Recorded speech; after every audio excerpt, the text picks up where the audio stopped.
ginnaaw bi ñu leen nuyoo di leen dalalaat ak jàmm ci chaîne bii di Leader TV di wax ne bu leen fàtte abonné gannaaw loolu ñu ñëw ak yéen ci revue de presse yi nag ñu ngi si njëkk stade ñu ngi fay fekk CAF Awards 2022 mooy cérémonie bii nga xam ne ñu nga ko football Afrique dañ koy organiser chaque année tànn joueur africain bi nga xam ne moo gën a xarañ ci at boobu. Journal bi nag fësal na l'international sénégalais bii di Sadio Mané nga xam ne mën na jël prix boobu ba tey journal bi mi ngi fësal l'international sénégalais bii di Pape Makhtar Sarr kookee nga xam ne bokk na ci jeune joueur Afrique yi nga xam ne ñoo gën a xarañ ci at mii ñu génn moom tamit mën na jël prix boobu ba tey ñoo ngi fiy fekk El Tactico ñu gën ko xamee ci Aliou Cissé moom mii tamit mën na jël prix boobu gannaaw bi nga xam ne bokk na ci coach yi nga xam ne ñoo gën a xarañ ci at mi ba tey ñoo ngi fiy fekk ci journal bi suñu gaynde yi jigéen yooyee nga xam ne war nañ jàkkaarloog Zambie foofee sa Maroc suba ba tey ñoo ngi ciy fekk journal bi international sénégalais bii di Kalidou Koulibaly moom mais nga xam ne journal bi mi ngi fësal ni Napoli pare na lépp pour garder waat Kalidou Koulibaly moomu gannaaw bi nga xamee ne fësal na ni woon daf doon jaay Kalidou Koulibaly mais léegi pare na lépp pour garder waat joueur international sénégalais boobu champion d'Afrique boobu stade dañuy dem record ñoo ngi fay fekk l'international sénégalais bi champion d'Afrique bi ñu gën ko xamee ci Idrissa Gana Gueye gannaaw bi nga xamee ne journal mi ngi fësal ni Idrissa Gana Gueye mii day jógee Paris Saint-Germain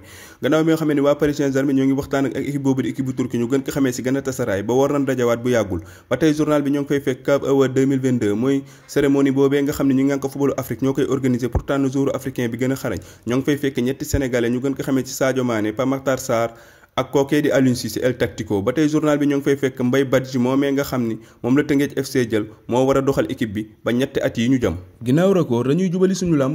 ñoo ngi fay fekk gaynde Guédiawaye gi di Balla Gaye 2 ak jàkkaarloo bii nga xam ne war na koo jàkkaarloo Gris Bordeaux ba tey suñu làmb ñoo ngi fay fekk ñaari écuries yi moo di écurie Ndakaaru ak écurie Fass gannaaw biir réew mi dinañ jubali bitim réew ak journal bi ñuy wax sport gannaaw bi nga xamee ne mi ngi fesal l'international joueur Pologne bi ñu gën ko xamee ci Lewandowski moomee di Lewandowski gannaaw bi nga xamee ne mi ngi xam ne dafa bëgg a jubali foofee sa FC Barcelone naka waa Bayern yi bàyyi mu jubali foofee sa FC Barcelone gannaaw bi nga xamee ne waa Bayern ñoo ngi wax seen communiqué daan ni Lewandowski mii ku yoru 50 millions d'euros kenn du la ko jaay gannaaw loolu FC Barcelone gi proposé na leen 40 millions d'euros ñu ni budul 50 millions d'euros kii di Lewandowski du fi jóge ba tey journal bi ñoo ngi fay fekk l'international brésilien bi ñu gën ko xamee ci Rafinha moomee di Rafinha moom ma nga jubali foofee sa FC Barcelone gannaaw sport dañuy des foofee sa bitim réew journal bi ñuy wax Mundo Deportivo gannaaw bi nga xamee ne mi ngi fesal l'international joueur néerlandais bi am ci lu toll ci ñaar fukki at ak juróom nekk foofee sa FC Barcelone ñu gën ko xamee ci Song moom mii di Song waaye FC Barcelone ñoo ngi xam ne dañu bëgg a tàqalikook joueur bi contrat am naam des na ba 2026